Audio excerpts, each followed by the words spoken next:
Śrīla Prabhupada ki. This kind of under a Jaya Śrīla Prabhupada ki. Jaya Vishnupada Prabhupada Jaya and Shri Śrīmad Swami Vishnu Bhakti Siddhanta Saraswati Goswami Maharaj Prabhupada ki. Hanant Koti Vaishnavinda ki. Namachaya Śrīla Haridas Thakur ki. Prem Shri Shri Krishna Chaitanya Prabhu Nityananda Shri Veda Gadadhar Shri Vasadi Gaur Bhaktivinda ki. Shri Radha Krishna Gopa Gopinath Shamakunda Radha Kunda Giri Govardhan ki. Vrindavan Dham ki. Navnit Mayapur Dham ki. Jagannath Puri Dham ki. Ganga Maya ki. Yamuna Maya ki. Tulasi Devi ki. Bhakti Devi ki. Samaveda Bhaktivinda ki. Gaur Premanandi. All glorious to the assembled devotees. All glorious to the assembled devotees. All glorious to the assembled devotees. All glorious to Shishi Guru and Gauranga.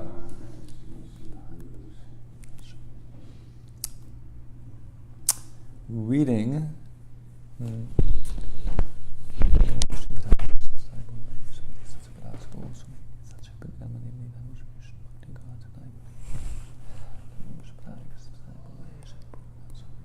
Stay Saraswati Devi Bodhavani Charyanini Seshwani Varikastata Adhishwani Jaya Shri Krishna Chaitanya Prabhu Nityananda Shri Veda Gadadhar Shri Sani Bodhavani Hare Krishna Krishna Krishna Hare Hare Hare Rama Rama Rama Hare Hare Lanchakapa Kurviyascha Kripa Sindhu Bevascha Patitanam Pavanebhyo Vaishnavebhyo. Reading from the compilation known as Preaching is the Essence, Chapter 5, one who preaches Krishna consciousness is dear to Krishna and is protected by the Lord. Members of ISKCON should be assured of the Lord's protection and preach. In all kinds of danger, they, members of the Krishna Consciousness Society, should be confident of their protection by the Vishnu Dutas or the Supreme Personality of Godhead, as confirmed in Bhagavad Gita, Konteya Pratijanihi Name Bhakta Pranashiti. Material danger is not meant for the devotees. This is also confirmed in Śrīmad-Bhāgavatam. Padam padam yad viptam natesham. In the material world there are dangers at every step, but they are not meant for devotees who fully surrendered under the lotus feet of the Lord.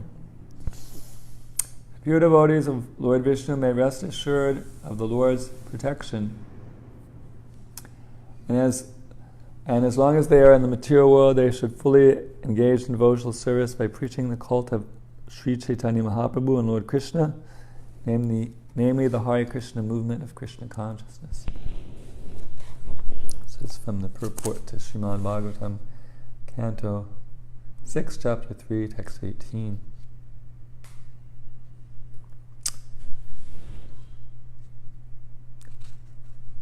Of course, the perfect example of that is Prahlad Maharaj, who, even though his father was the biggest atheist in human history, practically, he fearlessly preached the glories of the Lord in his school to his classmates, although he knew it wasn't going to make his father happy, and that all the demigods were in fear of his father. But to speak of everybody else except for Lord Vishnu, Lord Brahma, Lord Shiva, and Narada Muni. So Prahlad Maharaj was so exalted that he didn't even pray to Krishna for protection when his father tried to kill him in a number of different ways, like poisoning him, having him trampled by elephants, throwing him off a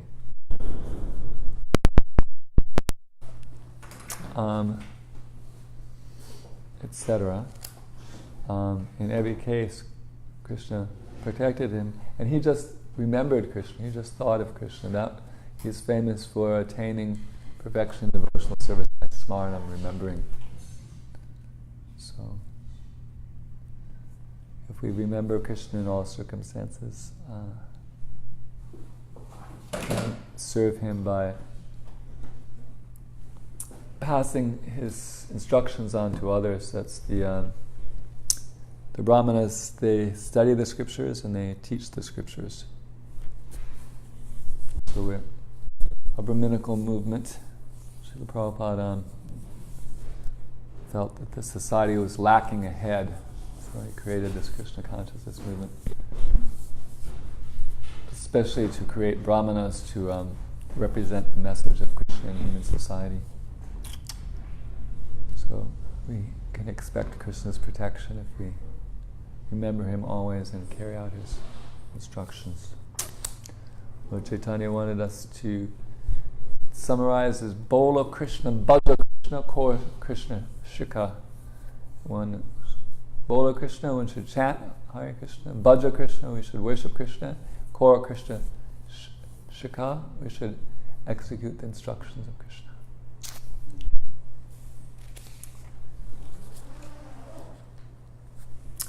So, reading Śrīmad-Bhāgavatam, Canto 1, entitled The Creation, Chapter 2, entitled Divinity and Divine Service. Did we finish the purport to No. Vasudeva? Did he read the whole paragraph? Hopefully. And that would bring us to the final paragraph, I believe. Let's hope he read the whole paragraph. Nobody's here. The third paragraph, I remember he began reading it.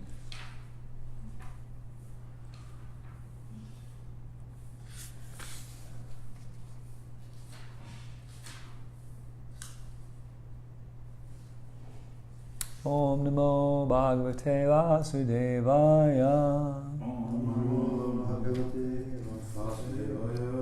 Om Namo Bhagavate Vasudevaya.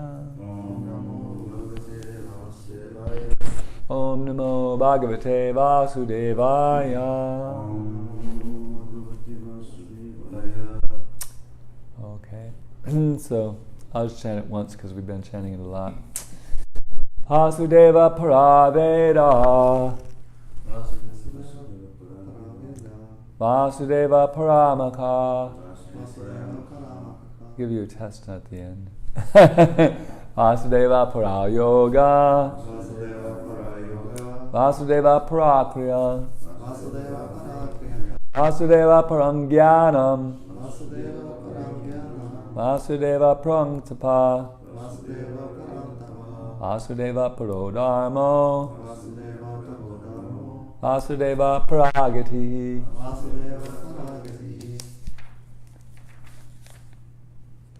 In the revealed scriptures, the ultimate object of knowledge is Sri Krishna, the personality of Godhead, also known as Vasudeva. The purpose of performing sacrifice is to please him. Yoga is for realizing him. All fruitive activities are ultimately rewarded by him only. He is the supreme knowledge, and all severe austerities are meant to know him. Religion, dharma, is rendering loving service unto him. He is the supreme goal of life. So, reading the fourth and final paragraph. Vasudeva is the original personality of Godhead, Lord Sri Krishna. As explained before, the original personality of Godhead expands himself by innumerable forms.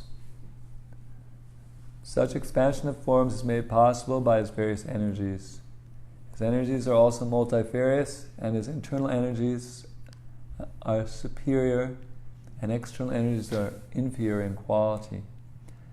They are explained in Bhagavad Gita, chapter 7, verses 4 through 6, as the para and the apara prakritis.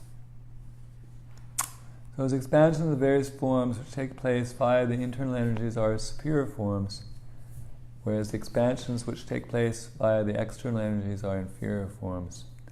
Living entities are also his expansions. Living entities who are expanded by his internal potency are eternally liberated persons, whereas those expanded in terms of the material energies are eternally conditioned souls. Therefore, all culture of knowledge, austerity, sacrifice, and activity should be aimed at changing the quality of the influence that is acting upon us. For the present, we are being controlled by the external energy of the Lord. Thus, to change the quality of the influence, we must endeavor to cultivate the spiritual energy.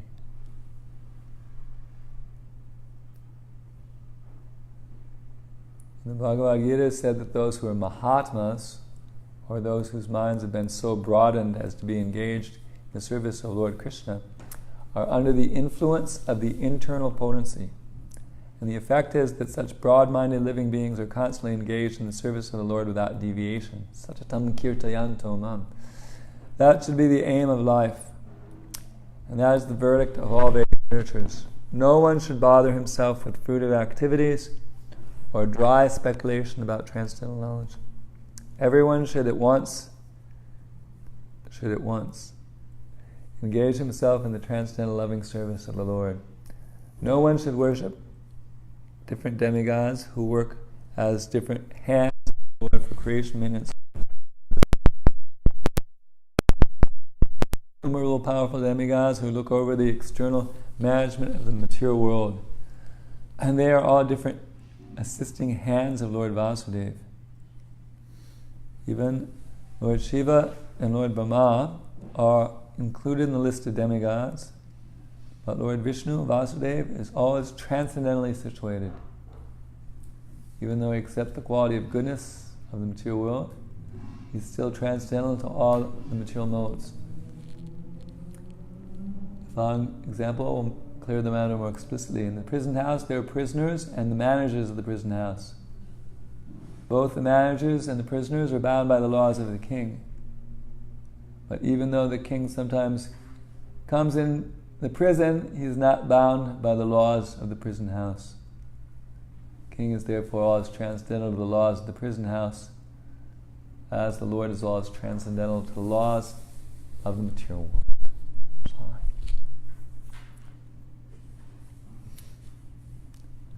So, there's different topics here. One is that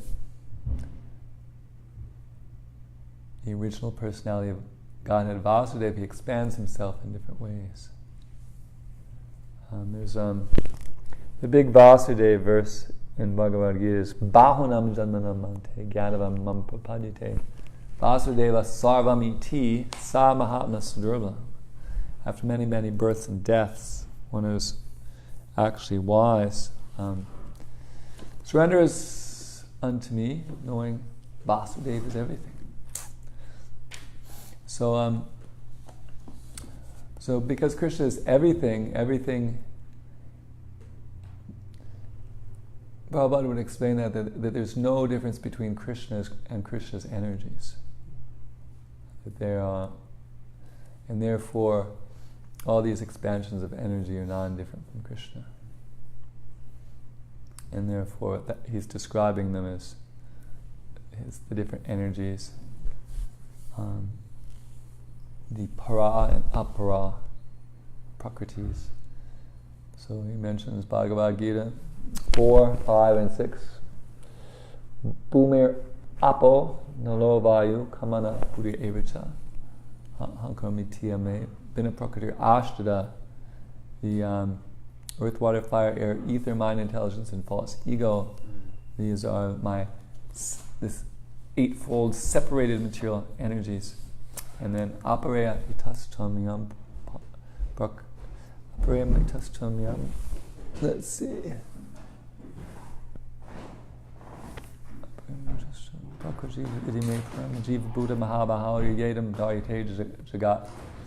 And then besides there's another energy, superior energy, comprising of the living entities who are struggling in material life.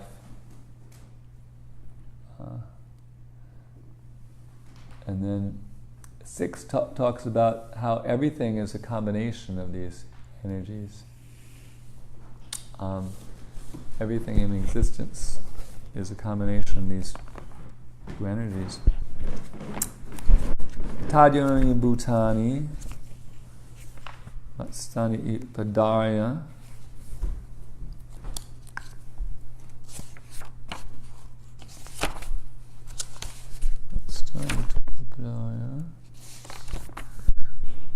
Aham Kritsnasya Jagata Prabhava Pralayastata.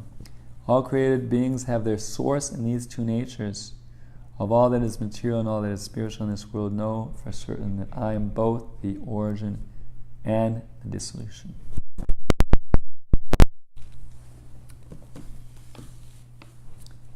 And then he makes the point that we're the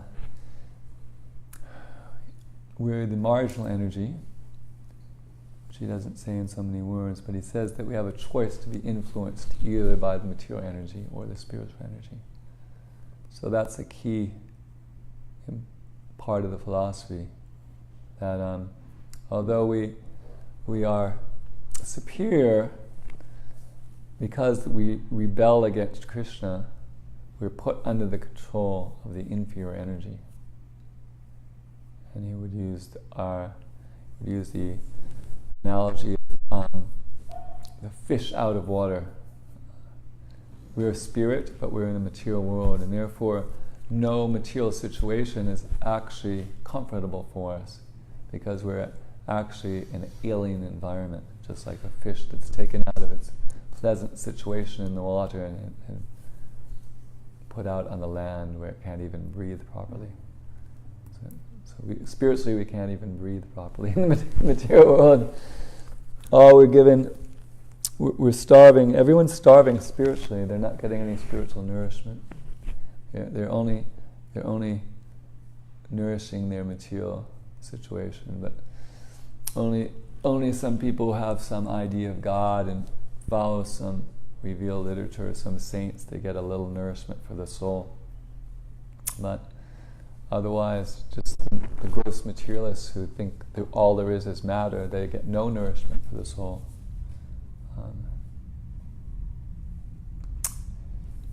Krishna describes avritam jnanam etena jnanino nityavairana kamarupena konteya dusparena nalena. The wise living entity's pure consciousness is covered by his eternal enemy in the form of lust, which burns like fire and is never satisfied.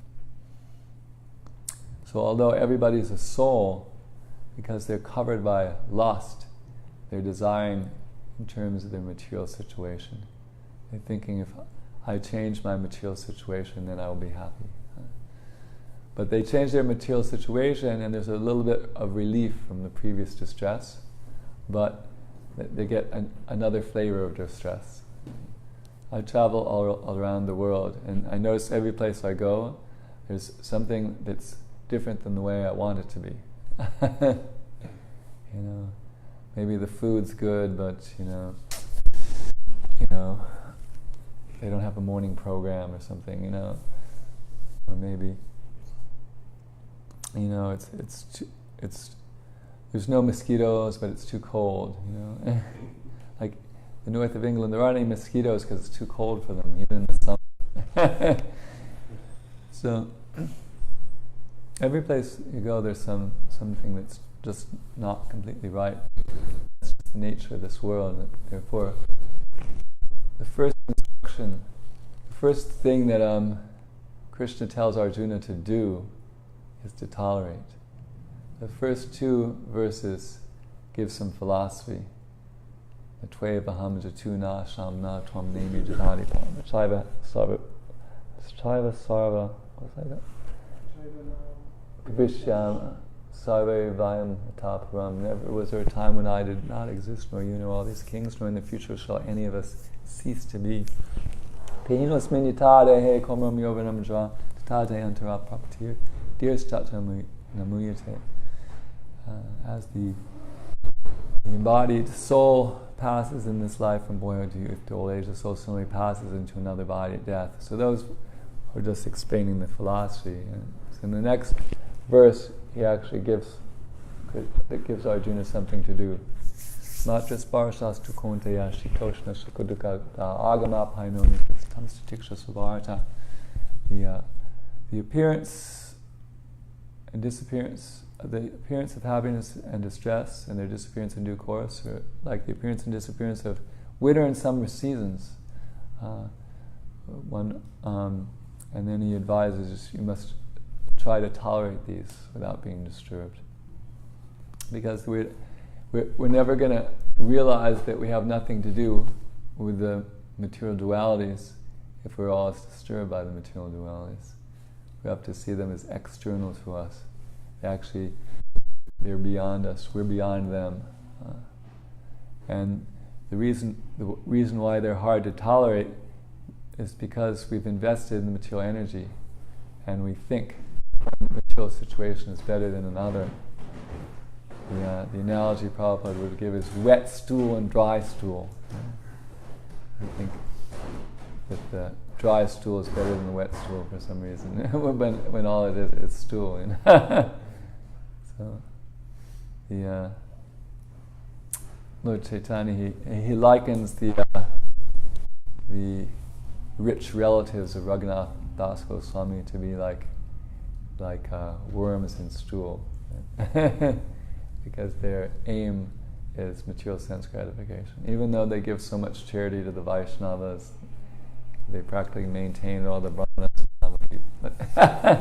because what they think is really enjoyable is material sense gratification. He likened them to worms in stool, because the same consciousness of enjoying the material world is there. That's the basically the animal consciousness is to think sense gratification is a deeply meaningful experience, and divine consciousness is to realize sense gratification is an illusion, and attachment to it is the cause of bondage and misery, and that should be reduced to the minimum if one wants to transcend this world. It's described that the Brahmanas detest sense gratification because they see it as an impediment to spiritual enlightenment, and they're just interested in spiritual enlightenment. Whereas the Shudras embrace sense gratification, thinking it's the ultimate aim of life. So we have to change the quality of the influence. We have to move from being influenced by the external energy to being influenced by the internal energy. And that's basically described in Bhagavad Gita in one verse. Daiviyeshu gunamayi mama maya tarataya mam evam me papadyante mayam etam tarantite. This divine energy of mind consisting of the three modes, which is very difficult to overcome, but one who surrenders unto me can easily cross beyond. And then that other verse, Chayo vyabhicharena bhakti yogena sevite sagunan samatite yatan brahma bhuyaya kalpate. It says that when one engages in undivided devotional service, he immediately transcends the three modes, attains Brahman. So read it exactly, because that's sort of a paraphrase.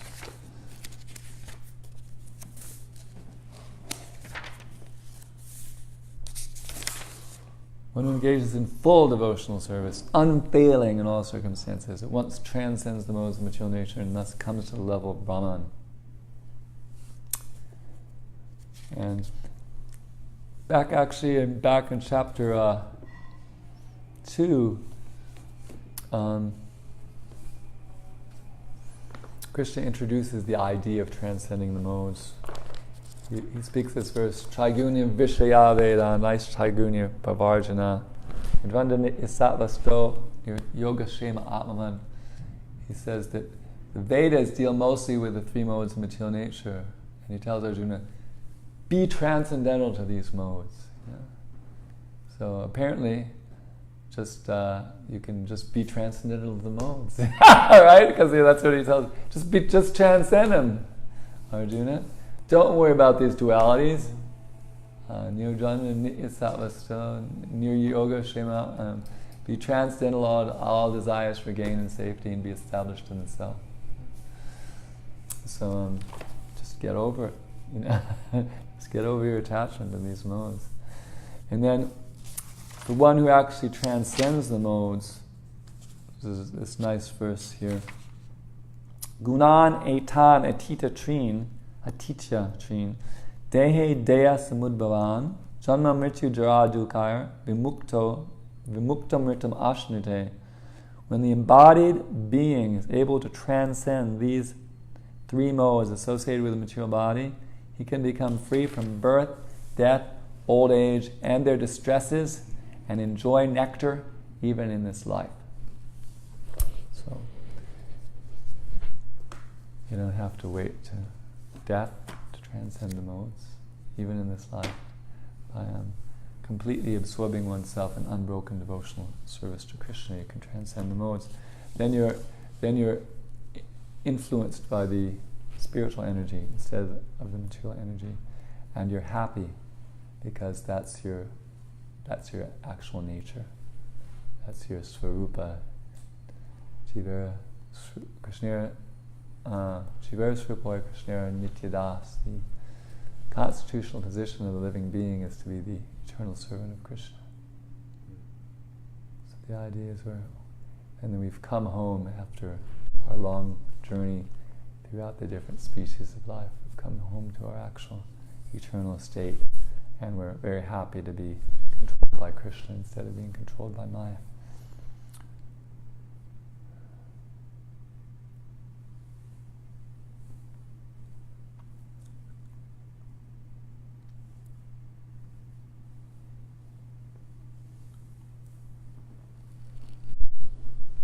So then Prabhupada advises one should not bother himself with fruitive activities or dry speculation.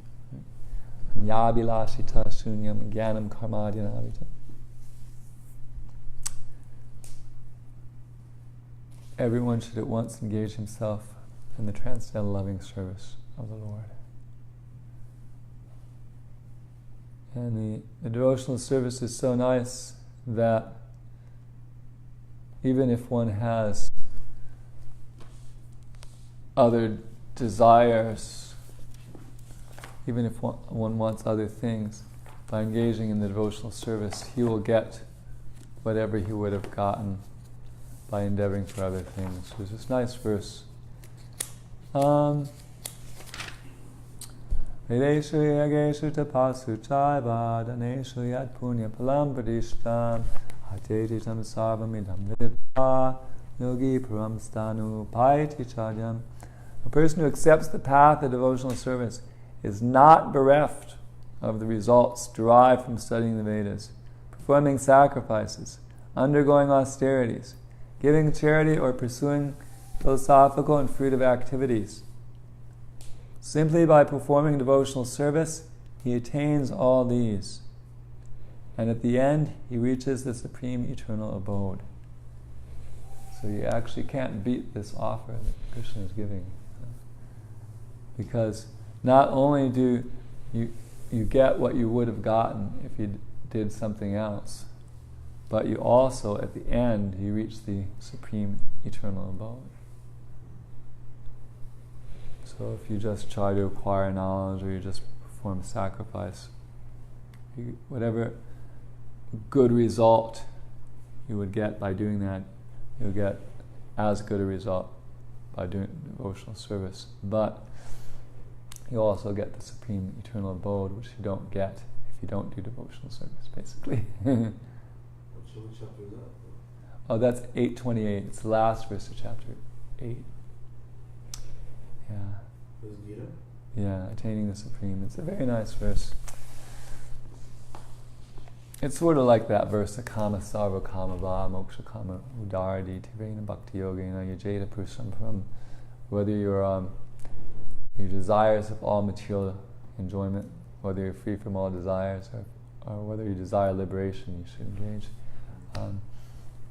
in devotional service to the Supreme Lord with one-pointedness, and you will attain perfection.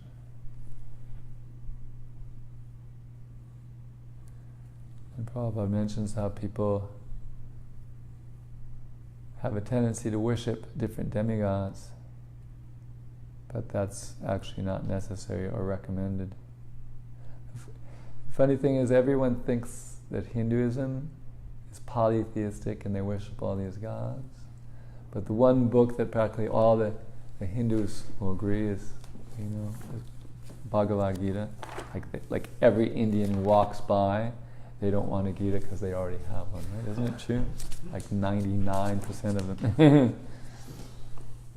So what does Krishna say about this demigod worship? And those who are devotees of other gods and who worship them with faith actually worship only me, O son of Kunti, but they do so in a wrong way. Avidi purvakam, not following directions of the scriptures. So, and then it continues, I am the only enjoyer and master of all sacrifices. Therefore, those who do not recognize my true transcendent nature fall down. Those who worship the demigods will take birth from the ancestors, go to the ancestors. Those who worship ghosts and spirits will take birth among such beings, and those who worship me will live with me. So, Krishna makes it so clear that demigod worship is irregular in the Bhagavad Gita. But although these the Hindus know a few verses from Bhagavad Gita, you never hear them quote those verses. But that's also. And then, of course, the kaimais tais taya ritagyana prapadyantenya devata tam niyamamashtaya prakritya niyatasvaya. Those whose intelligence has been stolen by material desires render unto demigods and follow their particular rules and regulations of worship according to their own natures. Yo yam yam tanum bhaktya shadayarchitamichiti tasya tasyachalam shradam tameva vididamiham. I am in everyone's heart as a super soul. As soon as one desires to worship some demigod, I make his faith steady so that he can devote himself to that particular deity. So you can't even worship the demigods without Krishna helping you. That's how supreme Krishna is. Sataya Shradaya Yuktas Tasya Radhanam Iyate Labate Shasta Kaman Mayaivat Vihitanitan. Doubt with such a faith he endeavors to worship particular demigod and obtains his desires, but in actuality, these benefits are bestowed by me alone. So basically, the point is that people who are in ignorance who worship the demigods, they're ignoring Krishna's advice in Bhagavad Gita. And because the demigods are devotees, they're very happy when people are worshiping Krishna. Just like we're happy if we run into somebody worshiping Krishna. It makes us very happy. Oh, you're worshiping Krishna. So the demigods, they're happy when people worship Krishna. So they'd rather people worship Krishna than people worship them, because they're devotees. And then we have this nice analogy, which I'd forgotten about. We hear different prison house analogies. This has some different details. That both the prisoners and the prison managers, they're bound by the laws of the king. But if the king comes into the prison, he's not bound by the laws. So, when Krishna comes into this world, he's completely free to act in any particular way, and there's no karma. Like when Krishna kills somebody, he doesn't have to get some karma for killing him. It's not like, because you're not supposed to kill your maternal uncle in Vedic culture, Yeah. but like Krishna had to worry about some sinful reaction for killing Kamsa. But the prison managers, the demigods, they have to obey Krishna's laws. Even the people organizing the universe, they can't get away with they have reactions for their activities.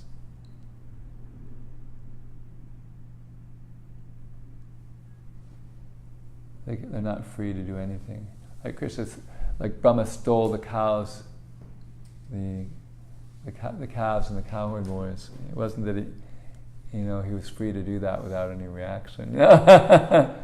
Krishna reacted, enlightened him, and then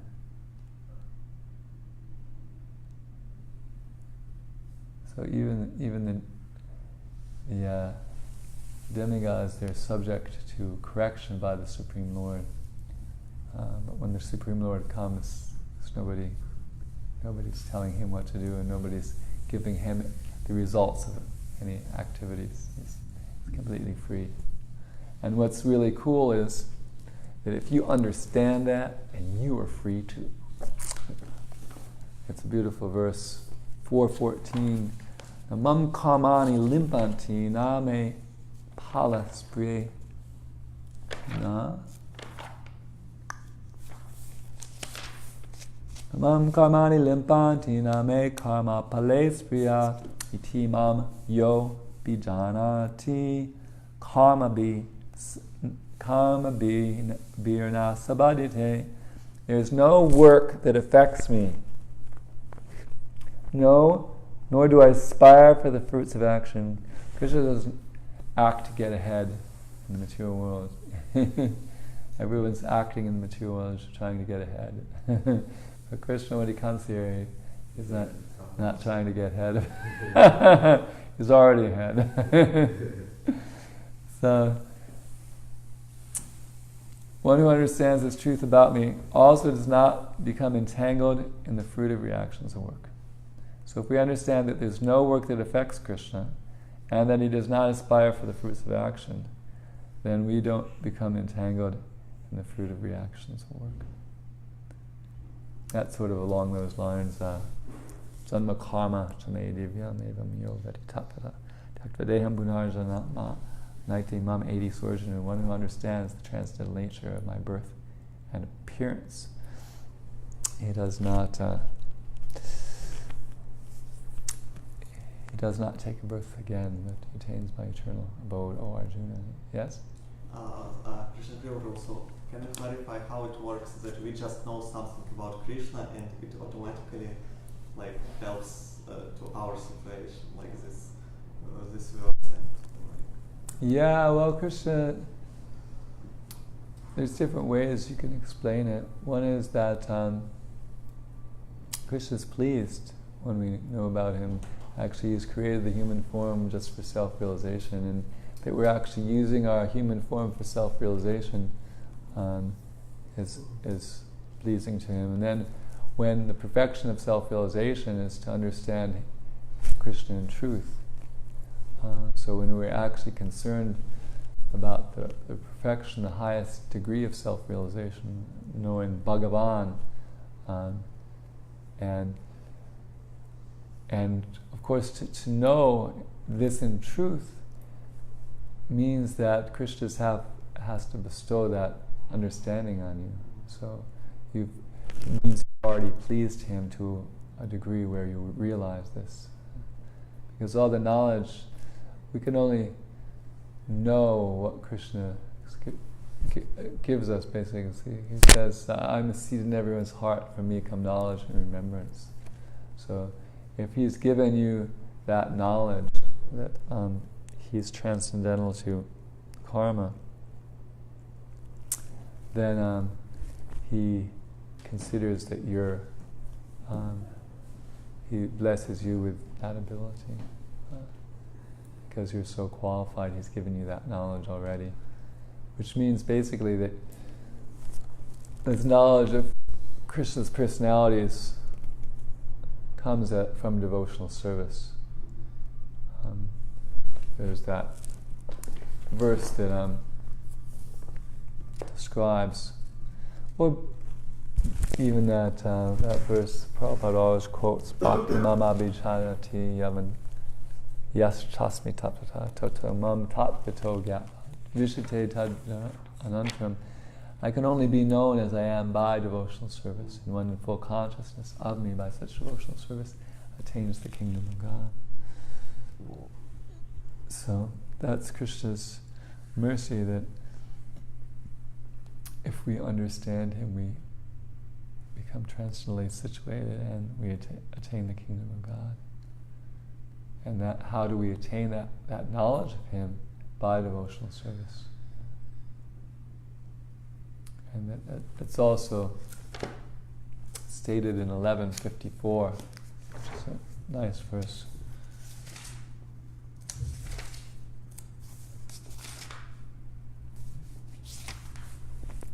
Bhaktya tvananaya shakya ham eva vidorjuna gyatum drastum cha tatvena parveshtam cha parantapa. My dear Arjuna, only by undivided devotional service can I be understood as I am, standing before you, and can thus be seen directly. Only in this way can you enter into the mysteries of my understanding. So, that's the condition, basically, whereby which Krishna is revealed in the unalloyed devotional service. And then we understand, as far as it's possible, Krishna's situation. And then we become transcendental to material energy by that understanding. Basically, if we understand Krishna, part of understanding Krishna is to understand ourselves as part of Krishna. And Krishna has nothing to do with this world, and because we're part of Krishna, we also have nothing to do with this world. So if our only business in this world is to engage Krishna's stuff and Krishna's service, then we're completely absorbed in Krishna. We're not actually in this material world, because we actually are part of Krishna. We're actually not of this world. But because we misidentify ourselves with this body and we think that sense gratification is real, we become absorbed in the material world. But if we think that we're different from our body and we're part of Krishna, and because we're part of Krishna we should serve Krishna, then we don't get involved in this material world, because we know it has nothing to do with us fundamentally. We're fundamentally different from the material world. There's one purport in the Gita where Prabhupada makes the point that we're spirit, and Krishna is the supreme spirit, and therefore our object of love should be Him. So, I'm going to explain it in that way. Any other questions or comments? Yes, sir. Thank you. It's a little off topic. But Krishna, because Krishna is everything, really. Nothing really. All right. So the question is,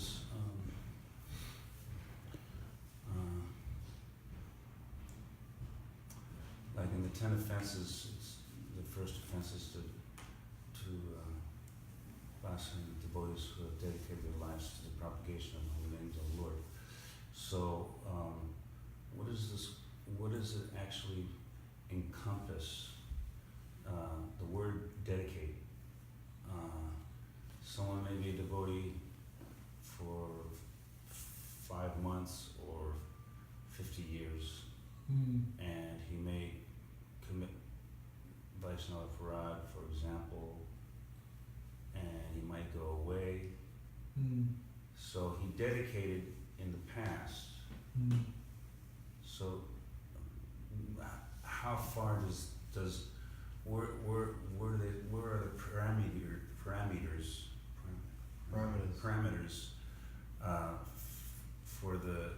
for his dedication? We shouldn't. Of course, there's destructive criticism, but there's also constructive criticism. So obviously, if it's destructive criticism, then that's blasphemous, like that. But where's the? It seems like it may be blurry. The lines may be blurred. So, like in the Ramayana, when they were constructing the bridge to Lanka, the apes or whatever they criticized the squirrel and or the spider. And then Ramachandra, he said that he's dedicating, right? Like that. So we see that devotees, all devotees, like Krishna tells Arjuna in the Bhagavad Gita, that my devotee never perishes. Because he's dedicated his life like that. But we see the devotees sometimes they come and go. So they have dedicated, but now they're not dedicated. Are they still dedicated? Or yeah, and of course that's that particular way that verse is translated, that offense is translated, is blasphemy devotees who dedicated their lives to competition of the name. But when we think of Vaishnava Aparad, that could be, you can offend any of the 3 levels of Vaishnavas, and it counts as Vaishnava Aparad, and he applied it and then how do you define the Vaishnava, and then one place Lord Chaitanya defines a Vaishnava as anybody who said Krishna once, Another interesting thing is that Dhruva Maharaj's stepmother insulted him before he became a pure devotee, but she still had to suffer the offense of insulting a pure devotee. So if you blaspheme Bhakta Sasha, and it becomes a pure Maha-Bhagavatam with thousands of disciples he's taken back to Godhead, and you blaspheme him when he was a Bhakta. Or even before he met the devotees, if you beat him up in kindergarten or something, you might have to get a reaction for beating up a Vaishnava. So it's pretty amazing. So the real, and then another aspect is the real heavy thing is if you want to hurt Vaishnava. If you envy a Vaishnava, if you want to make a Vaishnava suffer, mentally or physically or in any way, that's the most destructive of. Okay, I'll give you an example. I know somebody that apparently he actually hit devotees, and I think he's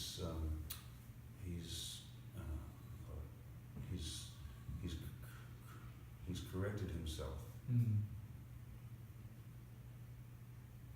But he still has that record. Right. So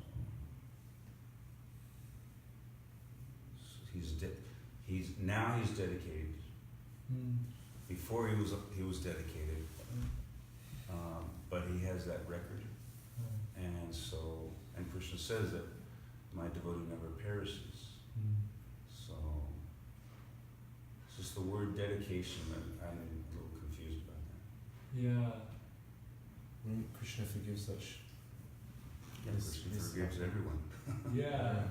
And like even if you offend Vaishnavas, if you apologize to the Vaishnavas and they accept your apology, then you can be forgiven for Vaishnava Aparad. So, but I think that and it's described that the people who go away, they generally come back. Not too long. So, and that, then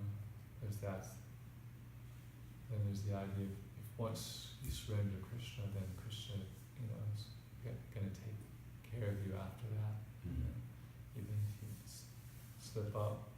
So, as far as I can understand, that if anyone who sincerely surrendered to Krishna and has tried to serve him, such a person should be criticized, even if, especially should be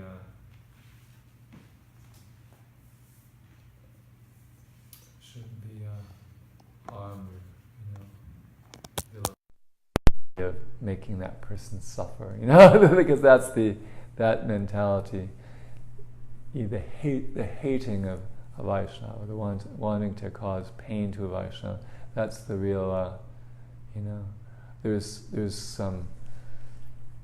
some suffering for other kinds of aparads, but if you really take pleasure in making a devotee suffer, then you're in real trouble, Okay, so the Bhagavatam says that the Vaishnavas, they also derive pleasure from killing a snake. Right. That means snakes that aren't devotees. Snakes that are not devotees? Yeah. But everyone's a devotee. You are not. The soul, Practice devotees. But Narada had a disciple. But you said that's if I beat up Shasha before he was a devotee. Right. Well, that's the story with Dhruva, right? She had to suffer. Dhruva's stepmother had to suffer because she insulted Dhruva, who wasn't a devotee yet, right? It's not, mentioned that he was a devotee at that point. But he became a very highly elevated devotee. She had to suffer. Yeah. So then we. So the idea is that we should be very cautious. We shouldn't try to desire to cause harm to anyone because they might become a devotee in the future. Yeah. Like if someone's an administrator, they have to correct mistakes. That's not a problem. It's not a Vaishnava aparad to correct. If you're like, you're a father and your son's a Vaishnava, and if you give him some advice how to improve his Vaishnavism, that's not seen as a Vaishnava aparad. Was it Jagannath Mishra did he spank Nimai when he was unruly? And he said that this is going to hurt me more than it hurts you or something, but I have to do it. It's my duty. Yeah. I don't know the exact details, but there's that pastime that he has this dream, and this old man comes to him and tells him, your son is the Supreme Personality of Godhead. If your son is like,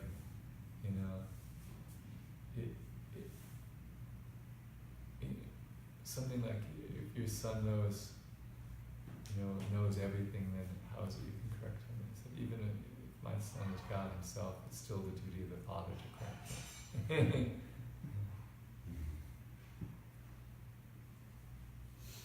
So basically the attitude of the sadhu is to see the good in other people. And so we basic idea is to practice seeing the good qualities of the devotees, and then our tendency will be to glorify them rather than find fault with them. And as we see when we're out there in the streets, so many people have so little interest in devotional service, so that if anyone has a little inclination to devotional service, they're actually a very great soul, actually. So if a Vaishnav, he did commit Vaishnava Parad, for example, and then he leaves his body. right. So we may constructively criticize him after he's left the planet. We may criticize him behind his back. Well, it's best not to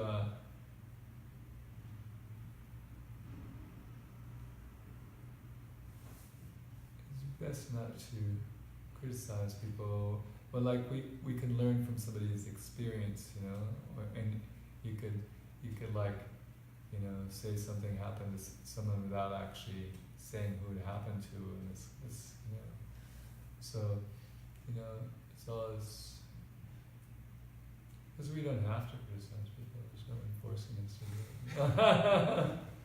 it. But you know, like that Ramachandra Puri, right? He criticized all the Vaishnavas and criticized Lord Chaitanya. So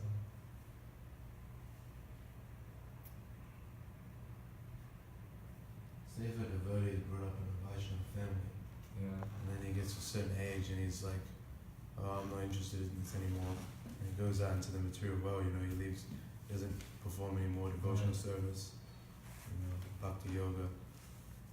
Then, you know, his family or his relatives start criticizing him in this way. right. What's the process here? In regards to that first Right. offense?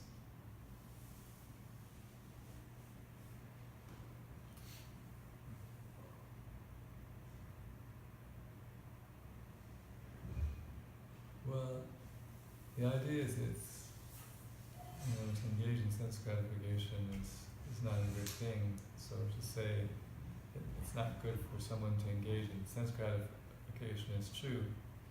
You know, so but if you say that he was never a devotee, he was a pretender, and here's evidence of it, you know, that's like vilification, you know. That's a different thing, you know.